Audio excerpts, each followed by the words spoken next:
Hello, today we're going to adjust the hood on a 99 Camry. So we can't get it to stay down, so we're going to take the hood latch, we're going to bring it up. I want you to know after we adjust it, we're going to make sure it's level with the fenders. But it's 2 10mm screws on both sides. We loosen those up. And after we loosen them up, we want to raise up the latch, maybe about 1/4 of an inch. Want to play with it sometimes to get it go up and down till we get it right.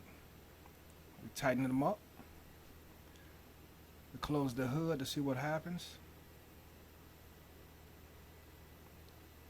Bam, and it locks. Thanks for watching. See you next time.